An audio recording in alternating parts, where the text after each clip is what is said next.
So sa apat na magkakasunod na panalo ng Warriors sa loob ng 5 laro, kita nga nating hindi man lang gumawa ng pagbabago ang Warriors front office sa kanilang lineup dahil napakalaki pa rin ang kanilang tiwala kay Steph at sa kanilang mga batang players na madadala nila ang Golden State Warriors hanggang sa playoffs. Bagamat legit center ang nawawalang pyesa sa lineup ng Dubs, meron pa nga rin silang option sa buyout market kahit naging tahimik sila sa trade deadline.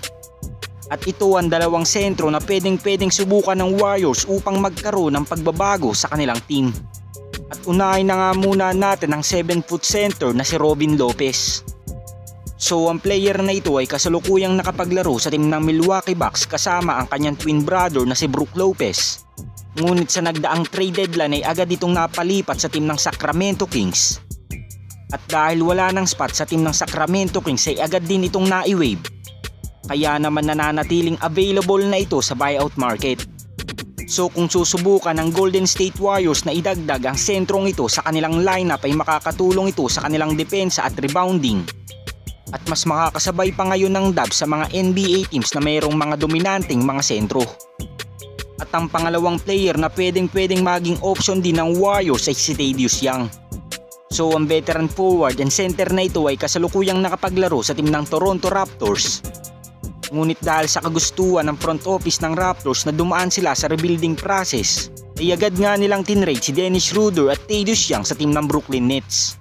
At dahil punong-puno na ng forward at center ang team ng Brooklyn Nets, agad ding nai-waive ang veteran forward and center na ito. At ngayon nga ay nananatiling available na ito sa buyout market. So kung ito naman na magiging option ng Warriors bilang addition sa kanilang lineup, magiging malaking bagay ang kanyang depensa, rebounding at scoring.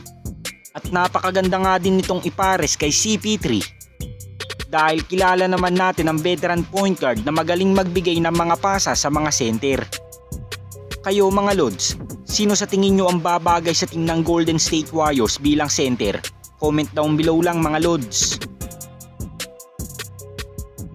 Samantala ayon naman sa magandang balita ni Anthony Slater ay opisyal na nga niyang kinumpirma na makakabalik na si GP2 bukas laban sa Phoenix Suns. At halos lahat na nga ng players ng Warriors ay magiging available na bukas maliban lamang kay CP3. So sa muling pagbabalik ni GP2 sa lineup ng Golden State Warriors, siguradong makakapagbigay na naman ito ng impact sa kanilang second unit lineup. At siguradong babalik na ang kumpiyansa ni Steve Kerr sa kanyang mga players. Dahil isa nga si GP2 sa napakahalagang pyesa ng Warriors pagdating sa depensa. Ngunit asahan na natin sa magiging pagbabalik nito laban sa Phoenix Suns ay magkakaroon nito ng minutes restriction. Dahil siguradong mag-iingat pa rin ang Warriors front office sa kanyang injury.